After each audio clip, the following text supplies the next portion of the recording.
Hi, and welcome back to English Without Limit. I'm Julia, and I'm so glad you're here with me today.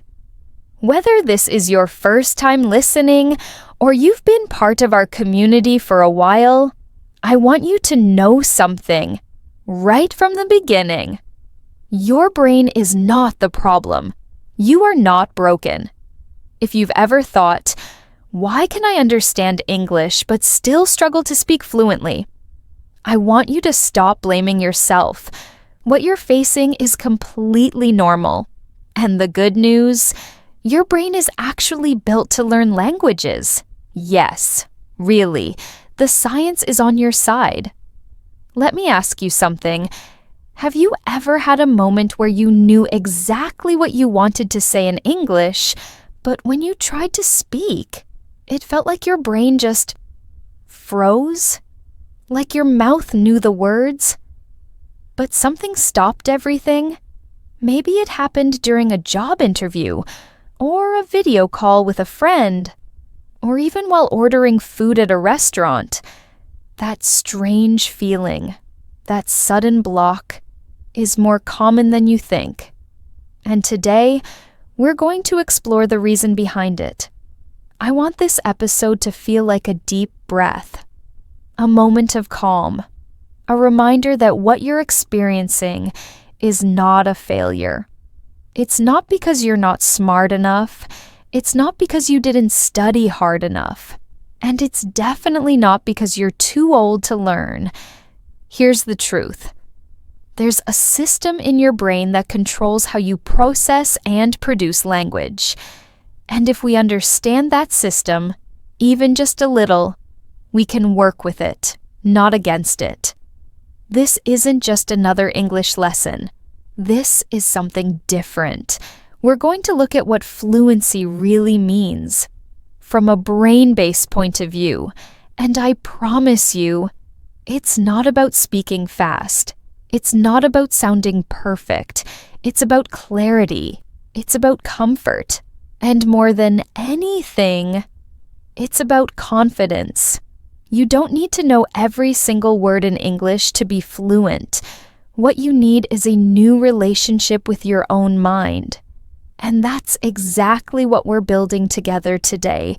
I've worked with so many English learners around the world. And again, I see the same pattern. People understand a lot of English. They can read it. They can listen to podcasts like this one. Maybe even watch movies with very little trouble. But when it's time to speak, suddenly, their brain gets in the way. That moment, the gap between knowing and speaking, is exactly what I want to help you with today. And I want you to stay with me until the end, because what you'll learn in this episode could completely change how you practice English from now on. Here's a little hint. Fluency isn't about what you know in English. It's about what your brain can access in real time, under pressure. That's a completely different skill from memorizing grammar rules or studying vocabulary lists. And it's a skill that anyone can train, including you. Your brain already has the tools. It just needs the right signals and the right kind of practice to use them effectively. Before we go deeper, let me ask you one more thing. Have you ever thought, I'll never sound fluent because I didn't grow up speaking English? That thought is a lie, and it's a very popular one. Fluency isn't something you're born with. It's not a special talent given to just a few lucky people. Fluency is a process of training your brain to feel safe and ready when speaking English. That's it. And once you begin practicing with that understanding, you'll start to notice real progress, not just in how you speak, but in how you feel when you speak. So let's make a deal right here. If you've been putting pressure on yourself to be perfect in English, can you let that go for the next few minutes? Instead, listen with curiosity. Be kind to yourself. Imagine that your brain is a team that wants to help you succeed. It just needs a little support, a little guidance, and a little training. And that's exactly what we'll talk about today. This episode is going to give you something practical, not just theory, not just ideas, but real, simple things you can start doing today.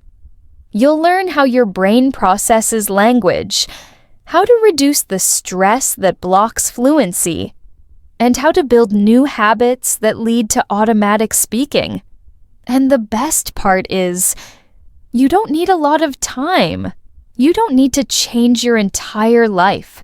You just need to shift how you think about practice and progress. But before we dive into the heart of this episode, I want to take a quick moment to say something important. If you've been enjoying this podcast and learning here with me, please take just a second to follow, rate, or share this episode. That one small action helps us grow. It helps us reach more English learners around the world. Maybe someone out there feels stuck and alone right now, just like you did once. And by supporting this show, you help us reach that person and give them hope. You don't have to do this journey alone. That's what English Without Limit is all about. We are a global space where it's okay to make mistakes, where progress matters more than perfection, and where we help each other speak a little more freely every day. So go ahead, tap that follow button, leave a quick review, and let's grow this community together. Now, before we get into the techniques and stories, let's pause for a moment. Take a deep breath with me. Inhale and exhale. Good. You are exactly where you need to be. You're not late. You're not behind. You're learning. You're growing. And I'm here to walk beside you on this journey. Today we're talking about the science of fluency, but we're also talking about the heart of fluency. And that's what makes this special. So stay with me, keep an open mind, and get ready to look at English in a way you've never seen before. Let me tell you about Layla. She's a 29-year-old architect from Paris, brilliant at what she does, confident in French, her native language, and more than capable in English, at least on paper. She studied English throughout school and university. She passed international exams with high scores. She could read technical articles with ease. Her vocabulary was impressive. Her grammar, solid. But something happened when she had to speak. Every time she walked into an international meeting, whether it was with clients in London or collaborators from Berlin, something would change inside her. It was as if someone had flipped a switch. Her brain, so full of words and knowledge, suddenly went quiet, blank, silent. Layla described it like this.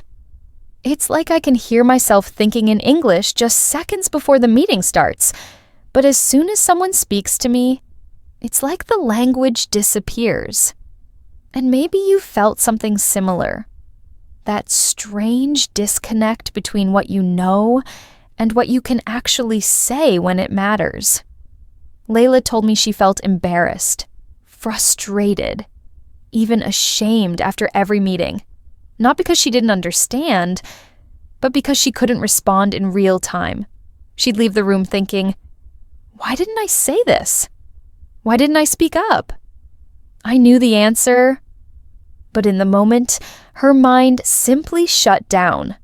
So we started digging into what was actually happening, not from a place of judgment, but from a place of curiosity. Because here's the thing, Layla didn't have a language problem. She had a brain response problem. Her experience wasn't about English. It was about how her nervous system reacted to pressure and what we learned together was powerful. When your brain feels threatened, even by something like the fear of judgment or the pressure to perform, it activates a stress response. That stress response sends signals to the amygdala, one of the brain's emotional centers. And the amygdala, it reduces activity in your prefrontal cortex. And guess what lives in the prefrontal cortex? Your working memory. That's the part of your brain that holds and manipulates language in real time. So when stress hits, the very part of your brain you need for fluent speech becomes less accessible. You still have the language.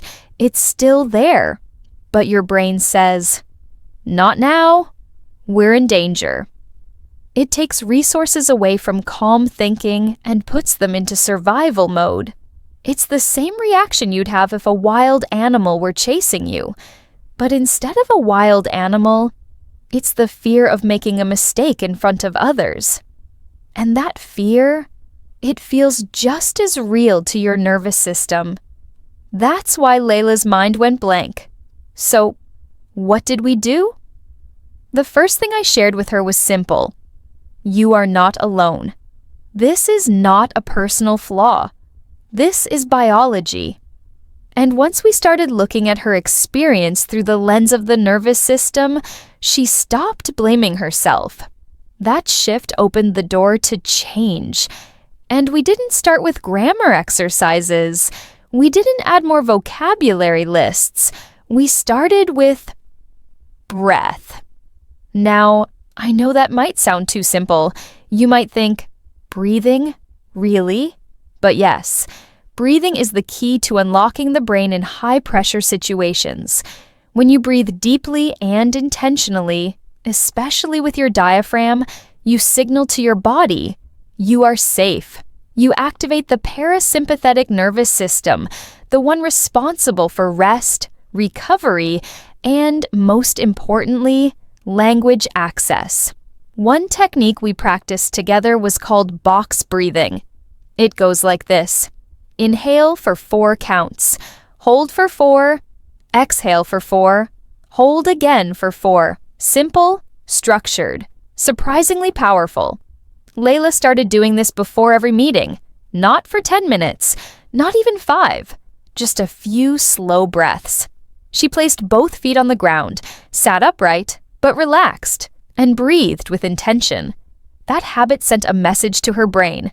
You're okay. You're not in danger. And with that message came access.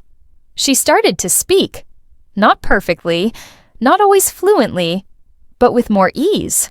The words began to come back. The long pauses disappeared. And most importantly, the panic was gone. After a few weeks, she didn't just feel more confident, she was more confident. Because her brain had proof that she could survive those moments. She learned something very important. Fluency isn't just about knowing the right words. It's about staying present enough to actually use them. We also practiced short sentence starters she could rely on when she felt nervous. Phrases like, "Let me explain my point," or, "I believe the best option is." These helped her begin speaking without needing to build a perfect sentence from scratch.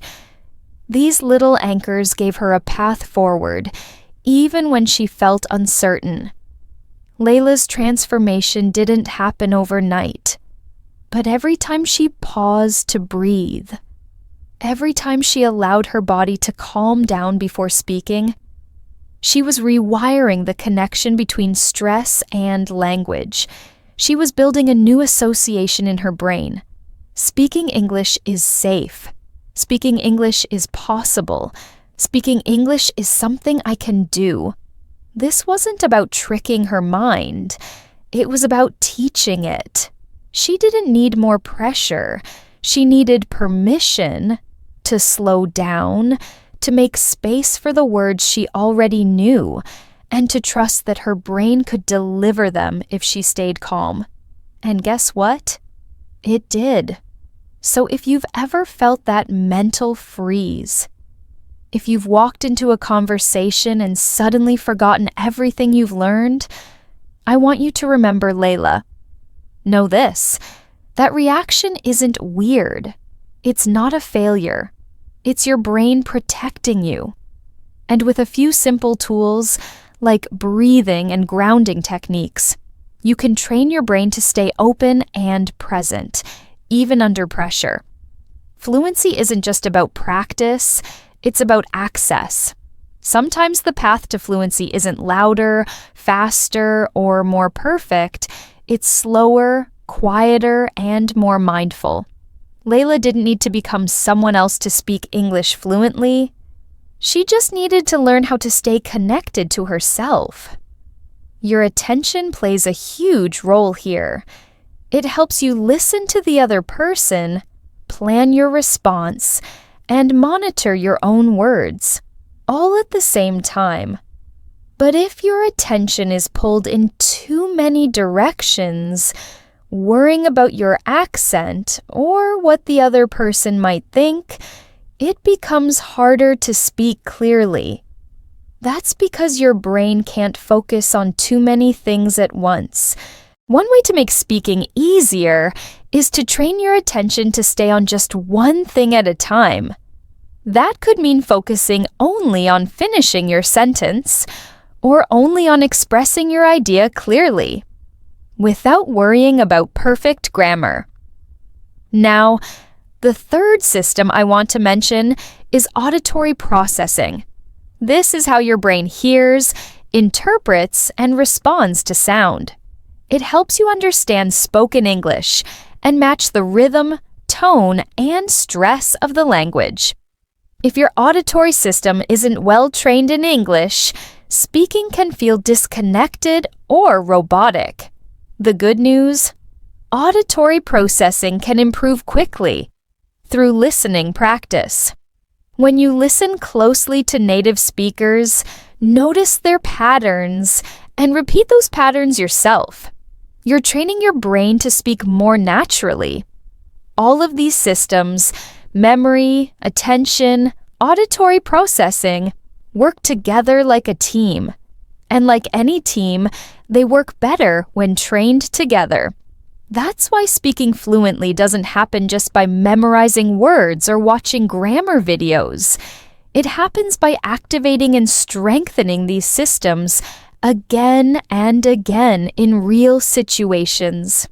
It's about wiring your brain to respond automatically in English, and that wiring takes practice. Not just any practice, but practice that is active, consistent, and kind to your brain's natural rhythms. Here's something I always remind my students. The brain learns best in small, repeated steps. It doesn't need you to study for 5 hours in one day. It needs 5 minutes every day where you speak out loud, listen with attention, and notice how your brain feels during the process. Fluency grows through repetition and feedback, and that feedback doesn't have to come from a teacher. It can come from your own awareness. Each time you say a phrase, each time you pause and restart, your brain is learning. Even the mistakes are part of the training. Another powerful fact, your brain loves patterns. It's always looking for them. So, when you give your brain simple, repeated sentence patterns to work with, it starts to recognize and reuse them automatically. That's why sentence starters, conversation scripts, and story retelling are so effective. They don't just teach you words. They train your brain to build full thoughts in English with less effort.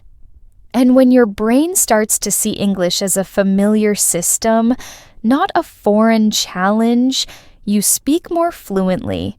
Not because you've learned more, but because your brain has become more efficient. That's what fluency really is. It's the brain working smoothly, not perfectly. It's your thoughts flowing into words without panic or hesitation. And that's not magic. It's not talent. It's the result of training the systems that support language. If you've ever felt stuck, it might be because your practice focused only on knowing the language, not on using the language through brain-friendly habits. I've seen learners with smaller vocabularies speak more fluently than those with larger ones, simply because their brains were trained to focus, hold information, and respond without fear. That's the shift we want. Less pressure, more repetition. Less focus on correctness, more focus on clarity and comfort. Your brain is your partner in this journey. It's not working against you. It's doing its best with the signals you give it. If those signals are stress, fear, or perfectionism, your brain protects you by shutting down or slowing down. But if those signals are safety, encouragement, and curiosity, your brain opens up and supports your fluency. You don't have to fight it. You just have to understand how it works.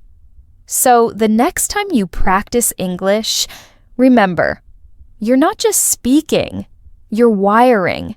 You're strengthening systems that live inside your brain. You're helping memory, attention, and sound awareness work better together. And that's the real science behind fluency. Not just what you know, but how your brain learns to use what you know in real time. I always recommend learners start with simple sentence loops. These are short phrases you can say again and again, changing just one small part each time. For example, take the sentence, I need to buy. You can loop it like this. I need to buy milk. I need to buy a new phone. I need to buy some shoes. I need to buy tickets. It seems basic, but what you're really doing is training your working memory to hold a reliable structure while your brain quickly fills in the new information. That's exactly the kind of training that builds fluency. Here's another example, the phrase, I'm thinking about. You can practice with, I'm thinking about learning Spanish. I'm thinking about going for a walk. I'm thinking about changing my job. These sentence starters are powerful because they reduce the effort of starting from zero. They give your brain a foundation to work from. And once that structure becomes automatic, your working memory can focus on more important things, like expressing ideas or responding to someone else. You don't need to sit at a desk or open a textbook to do this kind of practice. In fact, the best time to train your working memory is while you're doing something else. For example, when you're commuting to work, waiting in line, or cooking dinner, use that time to repeat your sentence loops. Let's say you're walking through the supermarket. You can silently say, I want to eat. I want to eat pasta. I want to eat something sweet. I want to eat lunch soon. It's light, it's flexible, and, most importantly, it's useful. You're turning real thoughts into English, and that's exactly what your working memory needs to get stronger. I worked with a student named Jonas. He's a sales consultant from Copenhagen, very comfortable reading in English, but had trouble speaking spontaneously. He told me he always needed to build the sentence in his mind first, and by the time he was ready, the conversation had moved on. So we started using sentence loops together. Every morning, while brushing his teeth, he'd practice loops like, today I'm going to, and I hope I can. He kept the sentences short, used real ideas from his day, and repeated each one several times with small variations. After just a few weeks, he told me, I don't need to think as much. The words just come. That's the power of training your working memory. Another great technique is what I call the 3-sentence challenge. You pick one sentence starter, Then create 3 versions out loud using different words or situations. Let's try one now. Choose. I'm planning to... Now say 3 things. I'm planning to study tonight. I'm planning to meet my friend after work. I'm planning to take a break soon. You just trained your brain to build fluency with minimal effort. And when you do that regularly, your working memory starts handling English more smoothly. Here's something else I've noticed. When learners practice speaking silently in their head, they miss the extra step of using their voice. And that can limit their fluency in real situations. That's why, even if you're just doing these loops while walking or cooking, I encourage you to say them out loud. Not in a loud voice, just enough to hear yourself. That physical action connects your thoughts to your speech and strengthens the link between brain and mouth. Working memory is not about intelligence. It's not about having a strong or weak brain. It's about how much mental space you have available at the moment and how you use it. If your space is full of fear, overthinking, or perfectionism, it's harder to speak. But if you train it with small, repeatable structures, your fluency grows naturally. You're not forcing your brain. You're preparing it, giving it patterns, giving it support. So think of these sentence loops and short speaking challenges as a workout for your working memory. You don't need complex grammar. You don't need advanced vocabulary. You just need space, repetition, and attention. You're not just learning words. You're teaching your brain how to hold those words, organize them, and deliver them smoothly. And that's exactly what fluency is. Not perfect grammar, but reliable expression. Not fast speech, but steady communication. And your working memory is the quiet engine behind it all. If you'd like, I can help with the next section about thinking in chunks. Now, this isn't a technical term, it's a practical one. Thinking in chunks means using groups of words together as fixed expressions, instead of building every sentence from individual words. It's like having building blocks that are already assembled. You just pick the block that fits the situation. For example, instead of translating "I think we should" every single time, my student Arjun practiced using it as a ready-made phrase. 1 chunk, not 4 words. Just 1 familiar unit. He also practiced others like, "As far as I know, it seems like," "I'm not sure, but," and "let me check." These aren't advanced phrases. They're simple, everyday expressions.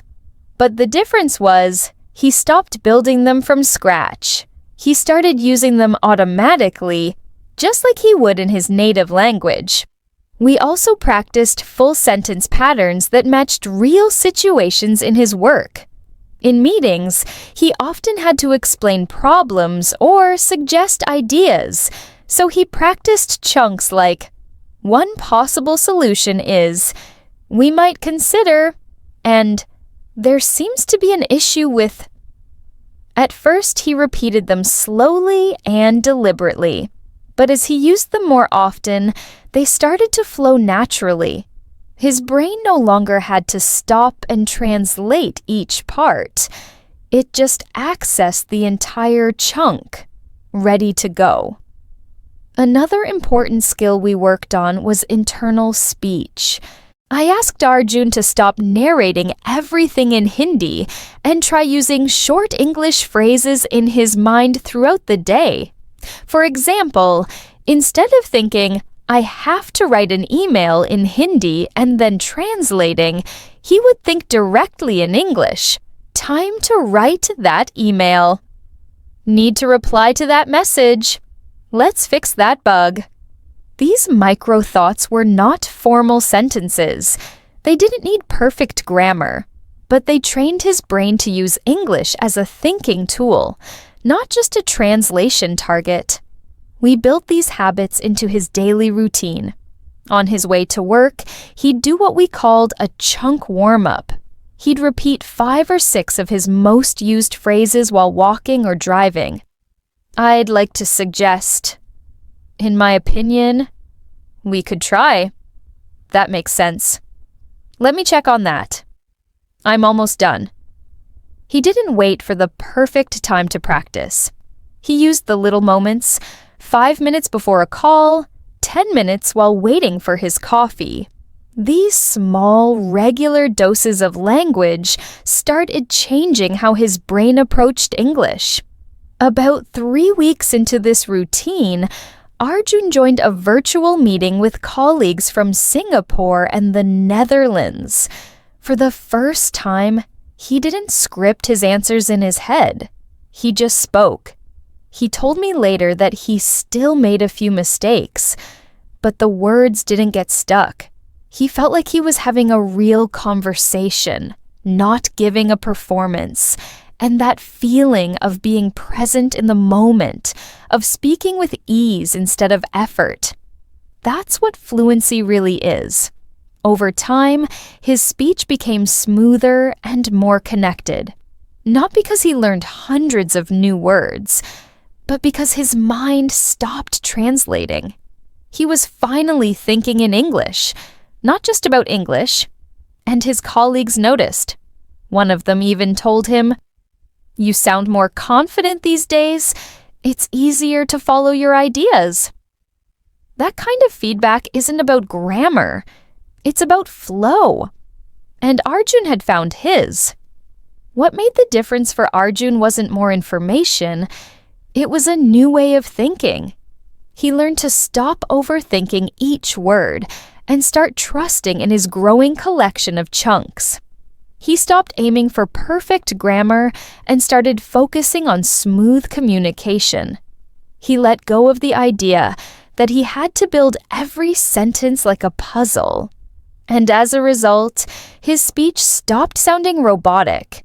It started sounding human, natural. His thoughts had space to move. If you've ever felt like you're translating every word in your mind before you speak, I want you to know it doesn't have to be that way. You don't have to keep rebuilding your sentences from zero. Start collecting chunks. Find the ones that match your life, your work, your conversations. Practice them out loud. Think them quietly. Repeat them in real moments.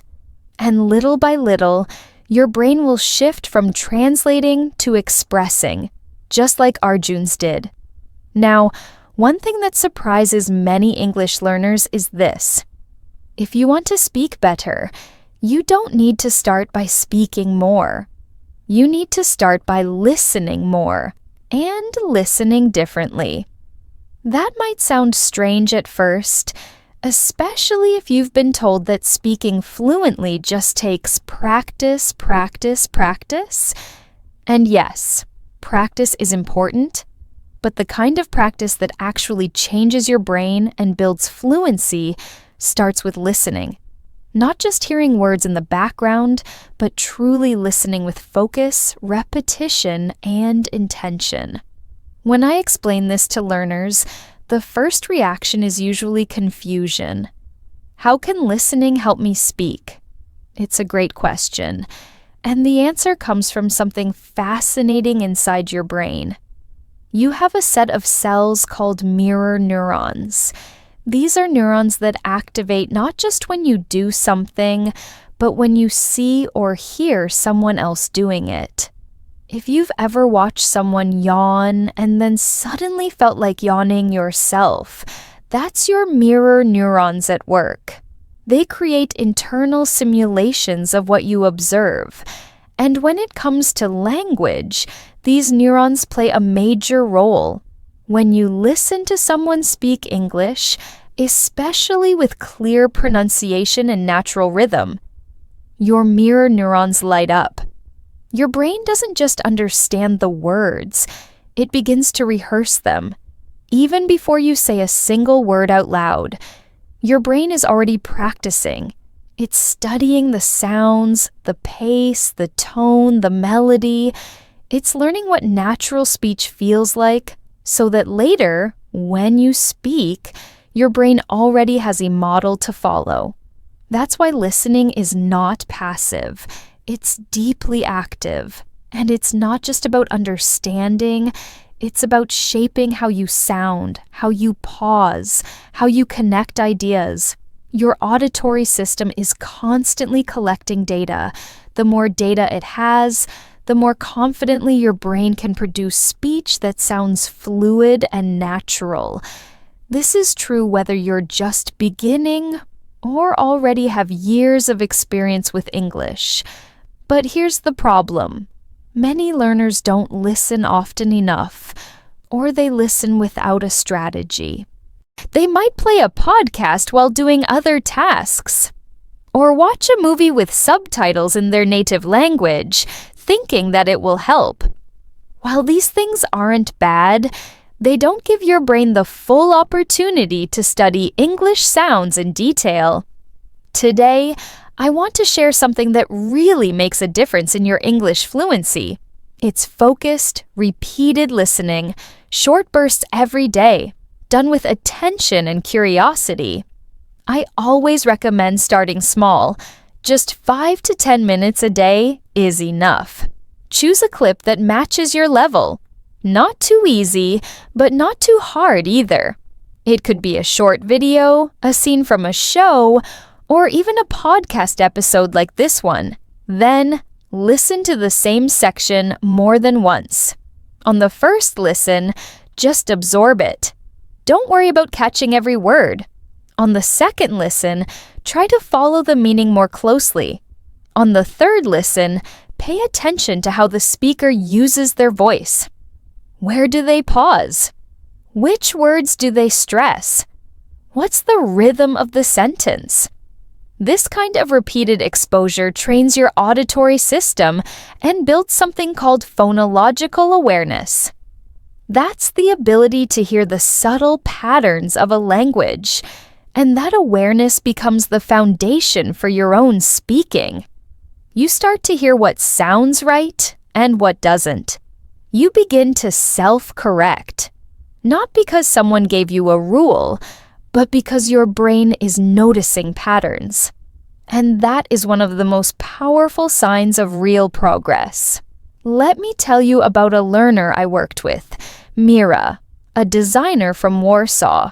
She had studied English for years, but struggled with pronunciation. Her sentences were clear, but her speech had an awkward rhythm. It didn't sound like English. So we created a daily listening plan. Every morning before work, she listened to the same 5-minute interview for a week. She didn't just listen once and move on. She listened multiple times. She shadowed the speaker. She repeated certain lines. She even recorded herself to compare.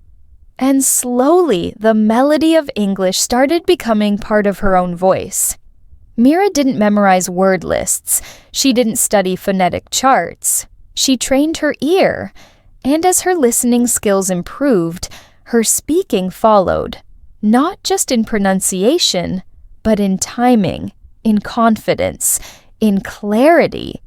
Her voice became more expressive.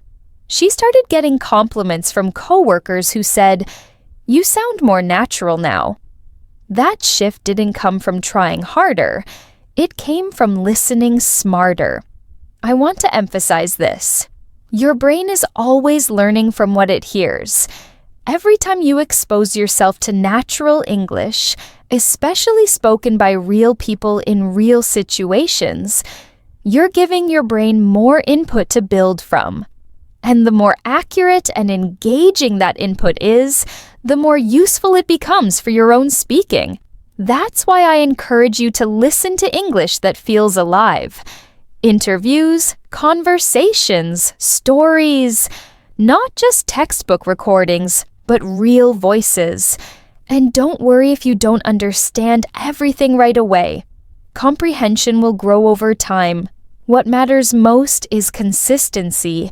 Your brain learns through repetition, not perfection. So if you find a clip you enjoy, use it often. Don't rush to find something new every day. Stick with the same piece for a while. Let it sink in. That's how your auditory system learns, through familiar sounds, repeated exposure, and gentle challenges. Another technique I recommend is called echoing. After listening to a line, try saying it out loud with the same rhythm and intonation. Don't focus too much on exact pronunciation at first. Just copy the music of the sentence. That's what your brain is absorbing, the musical patterns of English. And over time, your mouth and your voice will start to follow what your ears already know.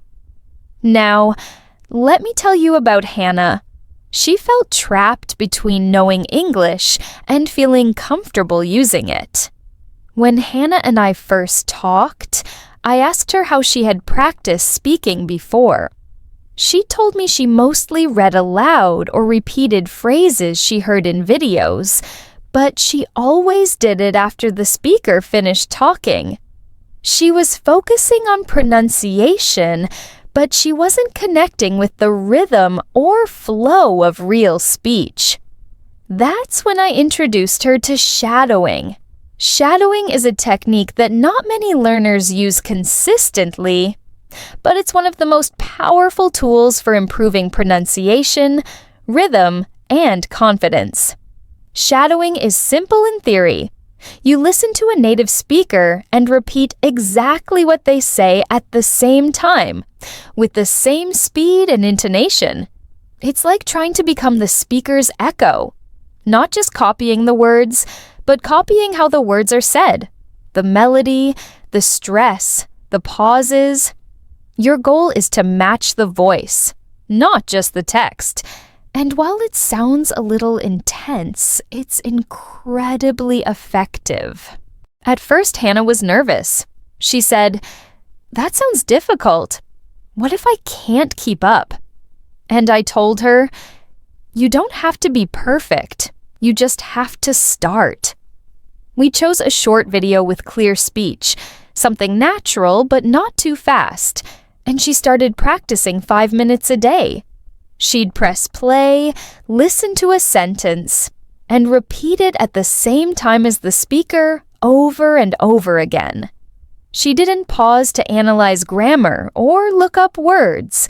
The focus was purely on sound. She told me she started doing it while walking her dog in the park, with her headphones in and her phone in her pocket. She'd listen and shadow out loud, sentence after sentence as she walked. The movement helped her relax, and the routine made it easy to stay consistent. Every day she practiced with the same clip for several days in a row, repeating it until she could almost predict what was coming next. Within a week, she noticed something. Her mouth was moving faster, more easily. The English sounds that once felt awkward started to feel more natural. She wasn't just repeating sounds, she was training her muscles. Speaking a new language uses different facial and tongue muscles than your native one, and shadowing gives those muscles the repetition they need. It's physical. It's almost like exercise for your speaking system. After a couple of weeks, Hannah started shadowing longer clips, including conversations and interviews. She even started shadowing scenes from her favorite series. She said that after doing this every day, something clicked. She began to recognize sound patterns, not just individual words, but the way native speakers grouped their words together. This is one of the most powerful aspects of shadowing. It teaches your brain and body to move with the rhythm of English instead of fighting against it. As her speech became smoother, her confidence grew. She didn't just feel more fluent, she sounded more fluent. And people noticed. During one meeting with a client from Dublin, the client complimented her on how clear and confident her voice sounded. Hannah told me later, "I couldn't believe it. That was the first time someone complimented my English without mentioning my accent." That moment mattered to her, not because she wanted to erase her identity, but because she finally felt like her voice matched the level of English she had inside her. That's what shadowing did for her. It helped her connect the English she knew with the voice she wanted to have. It helped her stop obsessing over pronunciation and start trusting her ability to sound natural. Hannah kept her routine simple, 5 to 10 minutes a day, shadowing real conversations, repeating clips, and staying consistent. She didn't need special materials. She used podcasts, interviews, YouTube videos, whatever felt interesting and real. That's something I always tell learners. Choose content that feels alive. Don't just repeat textbook examples. Use voices that inspire you, voices you enjoy listening to, because your brain responds more strongly to emotional engagement. She also learned to let go of perfection. In the beginning, she tried to match every word exactly, and that made her feel frustrated. But after a while, she realized that shadowing is not about getting every syllable right. It's about building flow, building confidence, and letting the sounds become familiar. That's when the real change happened. Her voice became more expressive, her rhythm more natural, and her English more relaxed. So if you've ever felt self-conscious about your accent, or if you've wished you could sound more fluent when you speak, I want you to remember Hannah. You don't need to erase where you're from. You don't need to copy someone else's voice completely. But shadowing can help you train your voice to move more easily in English. It helps you stop hesitating and start flowing. And you can do it anywhere, on a walk, in your room, in the car. All you need is your voice. And 5 minutes a day. Your accent is not a problem. Your voice is not broken, but it does need practice. And shadowing gives your mouth the practice it's been waiting for. That's how Hannah found her fluency. Not in silence, not in grammar books, but in the rhythm of real speech. Repeated day after day until her confidence became part of her voice. Today, I want to talk to you about something that's at the heart of every successful English learner I've worked with. It's not talent. It's not having a perfect memory. It's not even about having extra time or access to native speakers. It's the ability to build a small, consistent habit and stick with it. Because when you repeat something regularly, you're not just practicing, you're actually changing your brain. This is the power of repetition. And it's all thanks to something called neuroplasticity.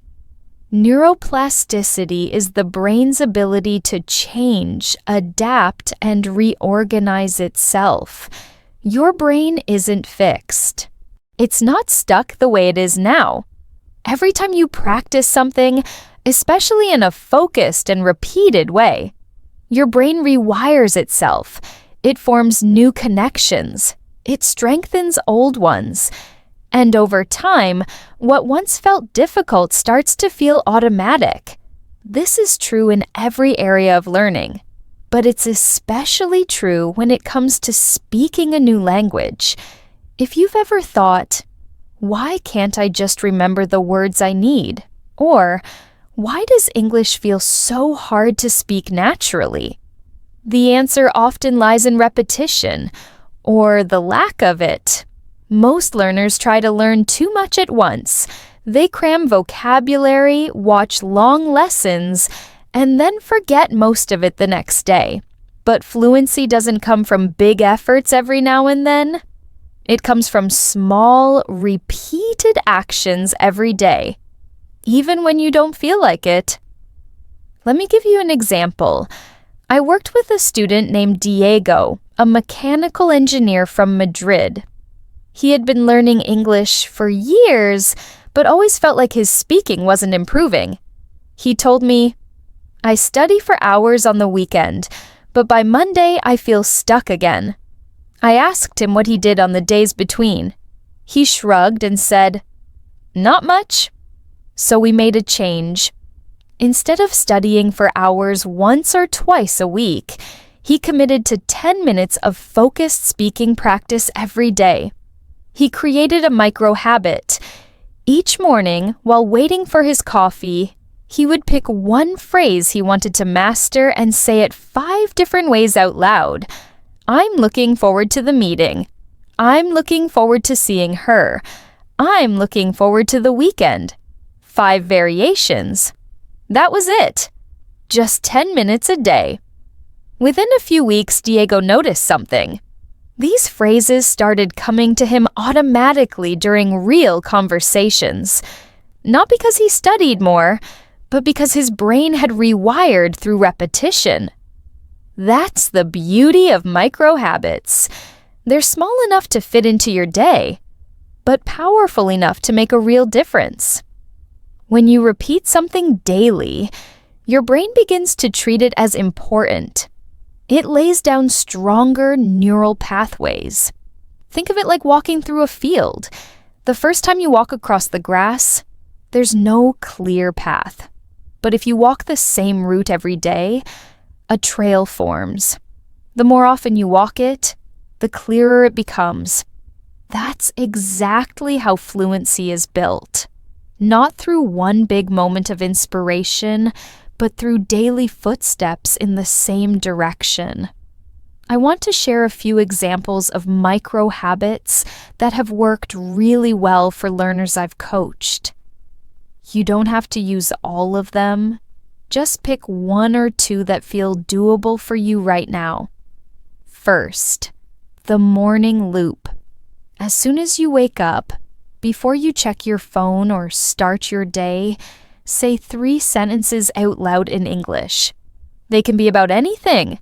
Your plan for the day, how you slept, what you're thinking about. The goal isn't perfection, it's consistency. You're telling your brain, English matters. Let's start here. Second, the 1-minute summary. After watching a video or listening to a podcast in English, stop and speak for 1 minute about what you just heard. You don't need notes. You don't need to be perfect. Just talk, even if you make mistakes. Your brain is practicing recall and expression, and that's what builds fluency. Third, the trigger phrase habit. Choose one phrase you want to use naturally, like, "It depends on," or "I'm not sure yet." Every time you walk through a doorway or turn on a light, say the phrase out loud. It sounds silly, but it works. The physical action becomes a trigger, and soon the phrase becomes automatic. I've seen learners use this technique to master dozens of everyday expressions. Fourth, the speaking journal. At the end of each day, speak for 2 minutes into your phone, recording yourself. Talk about your day, what you learned, or how you felt. Don't write anything down. Just speak. Listening back can feel awkward at first, but over time, you'll hear your own progress. You'll start to notice more confidence, fewer pauses, and stronger rhythm. The most important thing to remember is this: your brain loves repetition. It doesn't care how advanced your words are. It cares how often you use them.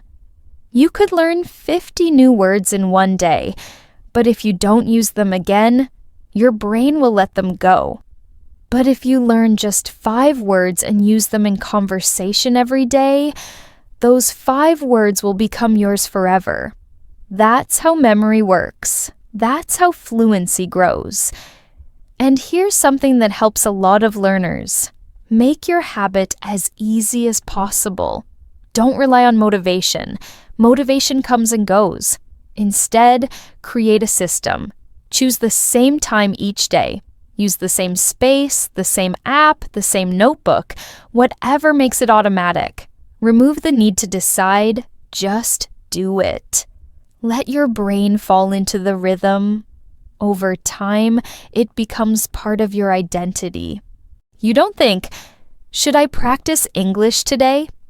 You just do it, because it's what you do. Neuroplasticity doesn't care about speed. It cares about repetition.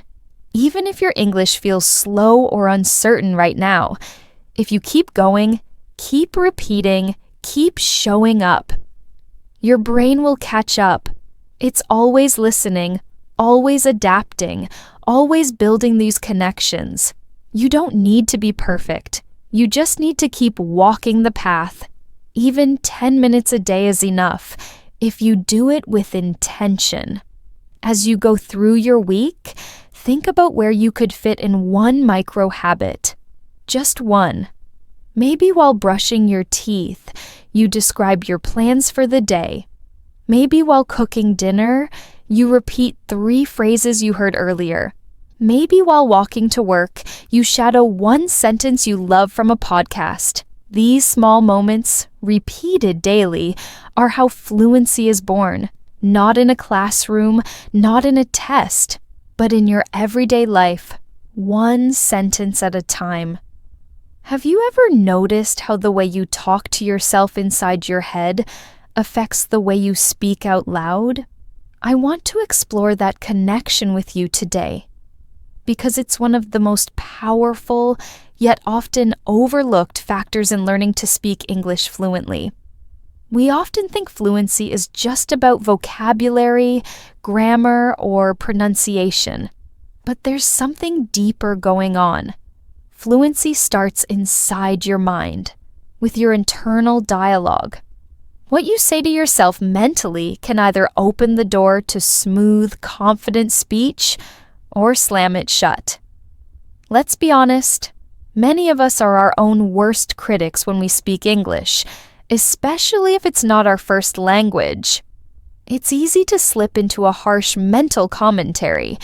You might think, I'm going to mess up. What if I sound stupid? Why can't I find the right words? These thoughts aren't just feelings.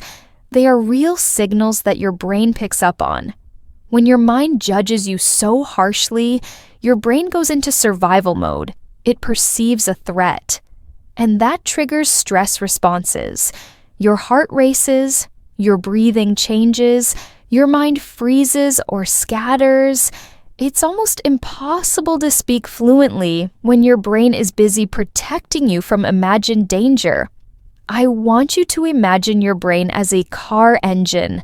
If you constantly pour the wrong fuel into the tank, the engine sputters, stalls, and doesn't run smoothly. Negative self-talk is like putting bad fuel into your brain's engine. But if you switch to supportive, neutral, or encouraging phrases internally, you're giving your engine clean fuel. It runs smoother. And the car moves forward effortlessly. One of the first steps I teach learners is how to become aware of their internal dialogue. This means paying attention to those thoughts that pop up automatically, especially when you're about to speak or when you catch yourself hesitating. Awareness is powerful because you can't change what you don't notice. When you catch a negative thought, you can decide what to do with it instead of letting it control you. Here's something simple you can do right now. The next time you notice a negative thought, pause and mentally say a neutral or supportive phrase instead. For example, if you think, I'm going to make a mistake, replace it with, it's okay to make mistakes. This is part of learning. If you hear yourself say, I don't know the words, try, I'm learning new words every day. If the thought is, I sound awkward, shift it to, my accent is part of who I am, and I'm improving. These replacements don't have to be perfect or flowery. The goal is to give your brain a different signal, one that lowers stress and opens space for learning. Why does this matter so much? Because your brain is wired to respond to the messages you send it. When you use supportive self-talk, you activate different neural pathways than when you use judgmental or fearful thoughts. Over time, these pathways grow stronger. This rewiring actually changes how your brain manages speaking in English. It reduces anxiety. It frees up cognitive resources, so you can focus on finding words, constructing sentences, and engaging in conversation. Let me share a story about a learner named Mia from Seoul. Mia was an excellent student of English, but she was constantly battling her inner critic. Before every meeting or speaking opportunity, her mind flooded with negative thoughts. She told me, "I'm always telling myself I'm not good enough, and it stops me from speaking naturally." Together, we worked on identifying her internal negative phrases and replacing them with gentle, realistic affirmations. At first, Mia felt silly talking to herself this way, but she committed to the practice. After a few weeks, Mia noticed a subtle shift. She started speaking with less hesitation and fewer pauses. Her anxiety during calls dropped because she had a mental tool to calm herself before and during conversations.